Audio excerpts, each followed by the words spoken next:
আপনার মেলায় গেছিলাম, মেলায় যাই দেখি মিষ্টি বানাইতে আছে, তাই মিষ্টির দিকে আমাদের চোখ গেল। তাই আমরা ভিডিও একটু করলাম দর্শকদের দেখানোর জন্য। এবং ছানার মিষ্টি ভাজতে আছে, আবার রসে ভিজাইতে আছে, খুবই ভালো লাগে। আমরা মিষ্টি বানানো দেখতে আছি এবং রসে ভিজাইতে আছে, গরম শিরার ভিতরে দিতে আছে। ওই যে হাতে আবার বানাইতে আছে, চুলায় দাউর দিতে আছে, ওই যে ছানাগুলো করতে আছে হাতে তেনার ভিতরে নিয়ে, ওই যে চাপ দিয়ে এখন মনে করেন ছানার মিষ্টি বানাইতে আছে। ওই যে কিভাবে দিতে আছে দেখেন আপনারা একটু। এই যে ছানার মিষ্টি করতে আছে, আবার বানাইতে আছে। আবার আমার ভিডিওতে বেশি বেশি লাইক কমেন্ট করবেন, দেখলে যদি ভালো লাগে তা ভালো ভালো কমেন্টস করবেন।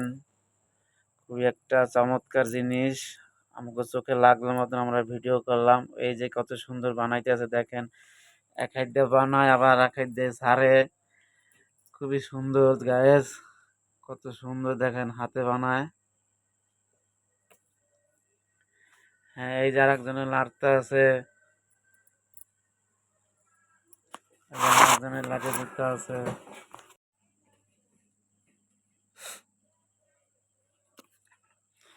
হ্যাঁ, এই যে কিভাবে বানাইতেছে আপনারা একটু দেখেন। ওই যে ডাইন হাত দিয়ে চাপ দেয়। এখন আবার আমরা মনে করেন কত সুন্দর আচার আইছে, তিতলের আচার, বড়ইয়ের আচার, তারপরে জ্যৈষ্ঠ মধুর আচার, রসুনের আচার, জলপাইয়ের আচার, চালতার আচার, বড়ইয়ের আচার, বিভিন্ন আইটেমের আচার। আচারের কোনো শেষ নাই।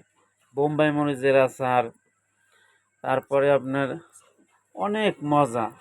আর সবচেয়ে তো মজার কথা হয়েছে গ্যাস, আচার একটা মেয়েদের প্র্যাকটিস খাবার। কারণ আচার দেখলে মেয়েরা আর মনে করে না কিনতে পারে না। কারণ যদি একটু দূরে হয় তবুও মনে করেন তারা আচার কিন্তু কিনে সংগ্রহ করে।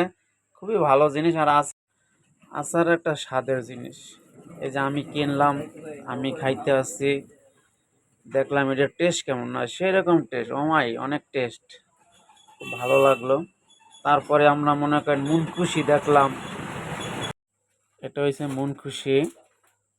আমরা আমাদের ভাষায় বলে, কেউ বলে মন, এটাকে আমাদের ভাষায় বলে মন খুশি, আবার কেউ বলে চিপস, আবার অন্য অন্য মানুষে বলে পাঁপড়। আপনাদের ভাষায় কি বলে আমি জানি না, তবে আপনারা দেখেন কমেন্টসের মাধ্যমে জানায়েন। খুবই ভালো একটা জিনিস। এই যে কিভাবে গরম তেলের ভিতরে দিলে ফস করে ওঠে, আর মনে করেন চিপসগুলো মনে করেন ফুলে ওঠে। ওই যে হাতা দিয়া মনে করেন লাড়িয়ে চেড়ে উঠাইতে আছে। এখান থেকে বিভিন্ন কালারের চিপস ভাজা হইল দেখলেন। আজ এ পর্যন্তই, পরবর্তীতে দেখা হবে অন্য একটা ভিডিওতে।